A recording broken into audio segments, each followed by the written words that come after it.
Hey, what's up, everybody? It's Charles Sabanson, and welcome you guys to another episode of the Dreamers Pro Show.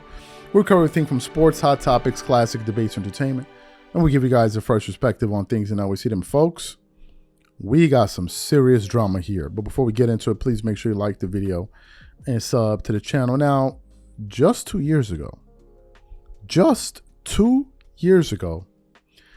a lot of people were out there saying that, man, the Milwaukee Bucks look like they can go out there and win the NBA championship. And the reason everybody was saying that was because of them acquiring disgruntled star in Portland, Damian Lillard. When the Bucks acquired Damian Lillard to pair him with Giannis Antetokounmpo and Chris Middleton, a lot of people felt that they were going to win the championship. And to be quite frank with you, I can understand why they felt like that. You had a team that had already won a championship.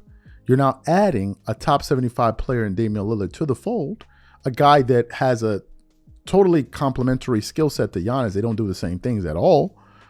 To a roster that had already been battle tested and constantly in the playoffs, one thought that they would go out there and have a great season, but that was the total opposite. Giannis got hurt last year, total disaster.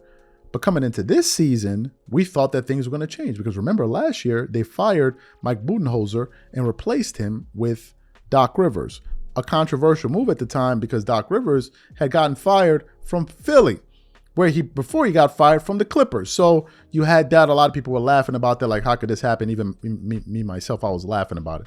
So they get Doc Rivers and they have the season that they have last year. Coming into this season, we got the news that Chris Middleton was going to be missing for a little bit. But nevertheless, they still had enough players like Portis, Lopez, Giannis, Lillard, and whoever else they have on the roster to at least be a competitive team. But then what happened? They dropped the first game of the first game they lost, their first loss of the season, was to the lowly Chicago Bulls. The Chicago Bulls, if we pull up the NBA standings right now, the Chicago Bulls in the Eastern Conference, okay, they're the number 7 seed, right? But still, the Chicago Bulls. But just when you thought it couldn't get even more humiliating, they lost to the Ben Simmons-led Brooklyn Nets last night. In that game, I think they lost. I forgot the box score. And it's not even important. They lost the damn game. And after that, Milwaukee Bucks fans started to go into a full-blown panic. And now a lot of people are saying, is Giannis even going to make it to the end of the season? Because if you guys remember, Giannis said that if the team doesn't deliver this year, he may get traded. Now, it sounds crazy coming from the superstar of an organization that they would just trade him away like that, like as if he's the number one person that they would trade. Usually in the NBA, they get rid of coaches or they trade other players. They don't trade away their centerpiece. But so for Giannis to say that, a lot of us were scratching our heads. But as we currently speak, the Milwaukee Bucks are off to a 1-2 start. And it's not that they're losing games. The question is who they're losing to. They're losing to the Bulls and the Nets. And if you can't even beat those teams, how are you supposed to be able to compete with the Knicks or compete with the Boston Celtics, who are the class of the Eastern Conference? And now a lot of people are going to be going back to that old tried and true line, which is, are we about to witness another season of Doc Rivers absolutely stinking up the place? I think it would be absolutely fair to look in the direction of Doc Rivers, just to start. Why? One of the reasons this Milwaukee Bucks is so bad is because they are a horrendous defensive team. They rank 23 out of the 30 teams in the NBA. 23.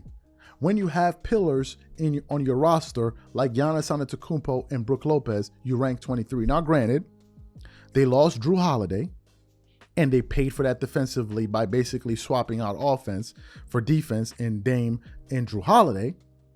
But nevertheless, that's still no reason to be this bad defensively.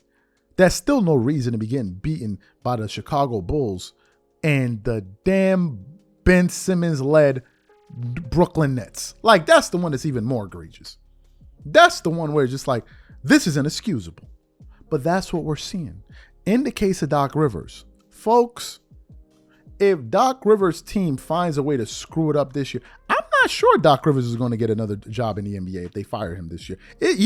He's going to be hard-pressed to find another sucker in the NBA to give him a job. You're going to be hard pressed, because if you look at his former situations, he's just been fired all over the place, and it's all ended in total disaster. With the Clippers, they got blown out. They lost a 3-1 lead. They blew that one. Okay.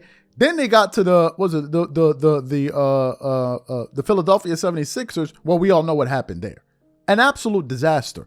And now we find ourselves in Milwaukee. And the irony in all of this is Milwaukee fired their former head coach. I think it's Griffin. They fired him. Even though he actually was coaching and the team was doing pretty well, they fired him. And you had the players basically kumbayaing it up in the middle of the court, celebrating the fact that their coach got fired, to then replace him with Doc Rivers, and now look what you got. And if you want a little humor injected into this story, they got Darvin Ham on the bench, just for people that feel like laughing. That's just some comic relief. If you guys feel like laughing, I don't know, whatever that means. If you want to get a giggle or two, they got Darvin Ham on the bench. It's a mess. It's a mess. Let's look at Giannis for a second. Giannis has to do better. Giannis Antetokounmpo has to do better. Giannis be talking like as if he's a sixth man or a role player.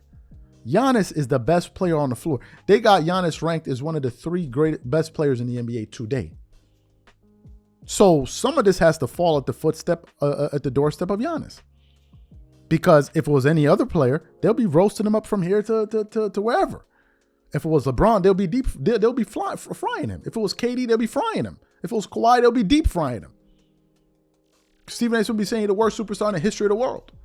So, in the case of the Bucks, some of this falls on Giannis Antetokounmpo's feet. Some of this does. Some of this does. In the case of Dame, I'm not even sure if Damian Lillard wants to be there. We all know that his preferred destination was to go play with the Miami Heat. That was his preferred destination. So to me, look, this is my outlook on this team. I think that if the Milwaukee Bucks have a disappointing campaign this year, a few things are going to happen. One of their stars is either going to get moved. That's either Dame or Giannis. And we could witness possibly a situation where, again, Doc Rivers gets fired, which would just be insane. Which would just be absolutely insane. And Stephen A. Smith said, if Doc Rivers gets fired again, folks, this may be his last opportunity to coach in the NBA. So the question to the audience is, what do you think about this absolute madness that's taking place in Milwaukee? Whatever you guys think, please leave your thoughts and comments in the comment section. We catch you on the next show. Peace.